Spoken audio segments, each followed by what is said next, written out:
K-State climber Marcus Josephowitz has set his last route on the KSU rock wall. Marcus was kind enough to share his rock climbing story with me. Take a look.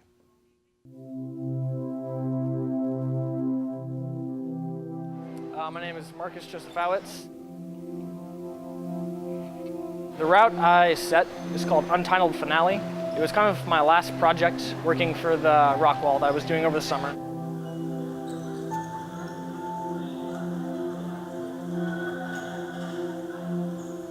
I just wanted to set a really nice route, something that could really challenge everyone that was at the rock wall.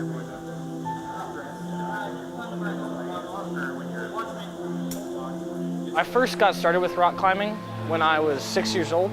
My dad took me out to Colorado and he just threw a rope up on this Estes Park climbing area that we went to.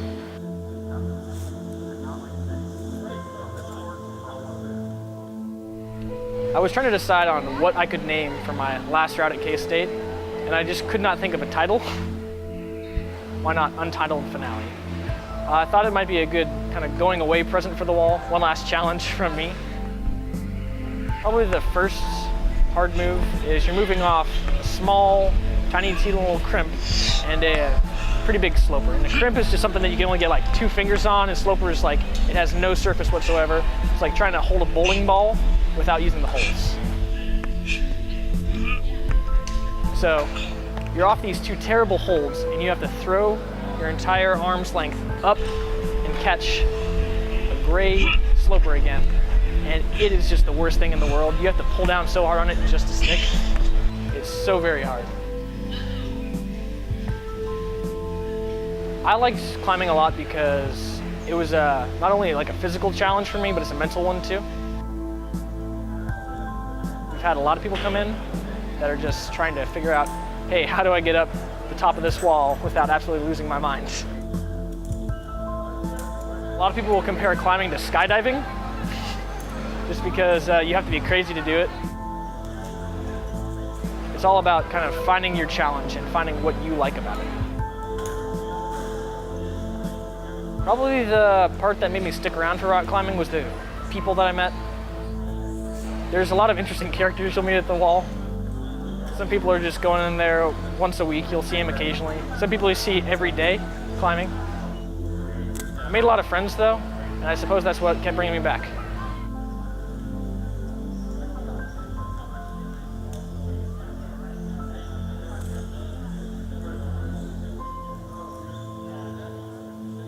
Well, when I got here, Marcus was way better than me. Now I'm finally caught up. It's really the way it's got. Still better, but it's a smaller gap. Smaller gap, yeah. Yeah, it's really. Marcus is just sets too hard, and I have to keep pushing myself to keep up with it.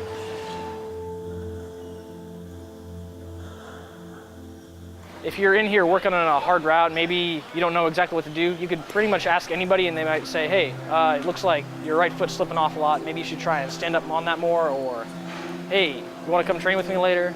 People are really tight-knit with trying to get better and really improve at rock climbing.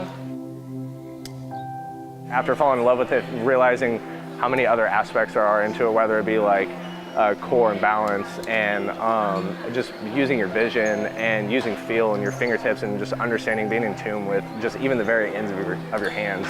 I've been actually working on a route that's taken me a whole month and I still haven't completed it. I might not get anywhere. Like I might get a little bit better. I might get somewhere.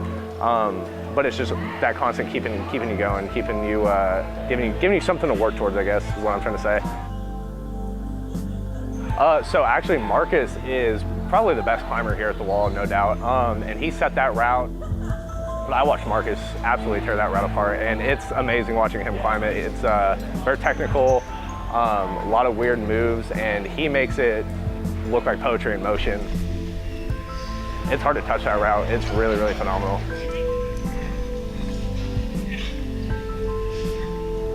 And probably the last move that really gets everybody is you're on these tiny crimps again.